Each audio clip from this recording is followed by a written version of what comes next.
આમ આદમી પાર્ટી અને ખાસ કરીને આદિવાસી પટ્ટામાં હાલ આમ આદમી પાર્ટી સતત ચર્ચામાં ચાલી રહી છે। આ તમામ ચર્ચાઓની વચ્ચે ચેતર વસાવા જેલમાં છે અને હવે ચેતર વસાવાના નજીકના નેતાઓને ક્યાંક ને ક્યાંક બદનામ કરવાનો પ્રયાસ કરવામાં આવી રહ્યો હોય એવું લાગી રહ્યું છે। શું છે સમગ્ર મામલો એની વિગતે ચર્ચા કરીશું। નમસ્કાર, હું છું ઉજ્જવલ અને આપ જોઈ રહ્યા છો નિર્ભય ન્યૂઝ।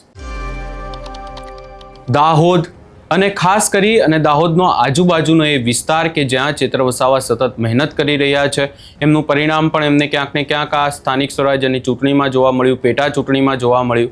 પરંતુ આ તમામ ચર્ચાઓની વચ્ચે ચેતર વસાવાના જે નજીકના નેતા છે નરેશ બારિયા, અને નરેશ બારિયાનો એક ઓડિયો વાયરલ થયો કે જેની અંદર તેઓ આમ આદમી પાર્ટી વતી વાત કરી રહ્યા છે એક અન્ય વ્યક્તિ સાથે। સૌપ્રથમ એ વાયરલ ઓડિયો પણ સાંભળી લઈએ। નામ બોલા કહો હું રહ્યો નાનો માણસ, મારું કામ તમારે શું પડે એમ કહું? ઊંધી પડવા નાનો માણસ તેમ લઈ લેશે નગી ભાન પડે તારો બાપ કેટલું ખોઈને બેઠો છે આડીને આવ્યો છો। નામ બોલા કહો હું રહ્યો નાનો માણસ, મારું કામ તમારે શું પડે એમ કહું? ઊંધી પડવા નાનો માણસ તેમ લઈ લેશે નગી ભાન પડે તારો બાપ કેટલું ખોઈને બેઠો છે આડીને આવ્યો છો। તમે અહીંયા વાયરલ ઓડિયો સાંભળ્યો અને નરેશ બારિયા ઉપર ગંભીર આક્ષેપ લગાવવામાં આવી રહ્યા છે।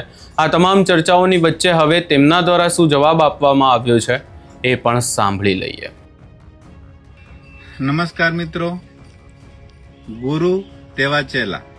અત્યારે હાલ મારા વિરુદ્ધ 2 રેકોર્ડિંગ વાયરલ થઈ રહ્યા છે ને એ મને ધમકાવતો બતાવી રાખવામાં આવ્યો છે।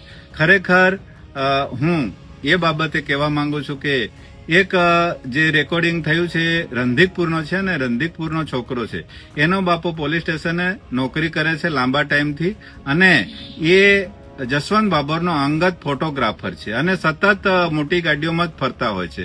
એ ઘણા બધા પૈસા કમાયેલા છે, દારૂનો ધંધો કરે છે, ભલે મારી પાસે સાબિતી નથી પણ દારૂનો ધંધો 100% કરે છે। સાથે એક હાંડીના શિક્ષકના છોકરાનો જે ઓડિયો વાયરલ થઈ રહ્યો છે એ પણ કરોડોપતિ થઈ ગયેલા છે, લાખો રૂપિયા કમાઈ ગયેલા છે ને એમને લૂંટફાટની ઘણી બધી ફરિયાદો થયેલી છે, હજી સુધી FRI થઈ નથી કારણ કે તેઓ પૈસા આપીને દબાવી દેતા હોય છે।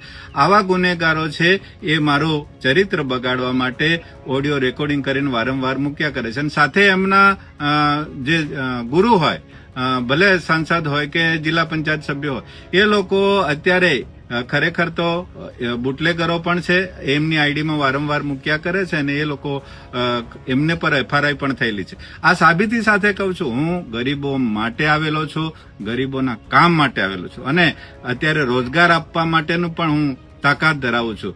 ખરેખર ગરીબો માટે લડી રહ્યો છું, પણ આ લોકો ગરીબ નથી એ લોકોને હું જણાવવા માંગુ છું। પોલીસ સ્ટેશને નોકરી કરતો હોય અને ઘણા બધા પૈસા કમાતો હોય, એનો છોકરો મોટી મોટી ગાડીઓ લઈને ફરતો હોય, એવા બુટલેગરો કોઈ દાડો પૈસા વગરના હોય નહીં, ગરીબ હોય નહીં। સાથે શિક્ષકનો પુત્ર હોય, એની માં આંગણવાડી વર્કર હોય અને એ લાખોપતિ હોય, એ પણ ગરીબ ના હોય। હું કોઈને ધમકાવા આવ્યો નથી, હું તો લોકોના કામ માટે રાજનીતિમાં આવ્યો છું ને ખરેખર મારી જનતાને અપીલ છે, આવા રેકોર્ડિંગથી કોઈએ ભરમાવાની જરૂર નથી। આવા ષડયંત્રવાળા સતત ભાજપમાં રહીને ષડયંત્ર કરતા રહે છે। હું એમને કહેવા માંગુ છું, તમને ભાજપે પદ આપ્યા છે તો લોકો સુધી જાઓ, લોકોના કામ કરો, લોકોને કામ આપો। અત્યારે લોકો પાણી માટેની રાહ જોઈ રહ્યા છે, લાઇટ માટેની રાહ જોઈ રહ્યા છે, રોજગાર માટેની રાહ જોઈ રહ્યા છે, એમને આપો ને। એ કામ તો તમારાથી થતું નથી અને ફક્ત ને ફક્ત નરેશના વિરુદ્ધમાં રેકોર્ડિંગ કરીને મૂકતા જાઓ છો। ખરેખર આ ષડયંત્ર તમારું ચાલવાનું નથી, લોકો જાણે છે। નરેશ બારિયા આમ આદમી પાર્ટીમાં 100% 27માં પરિવર્તન લાવી રહ્યા છે।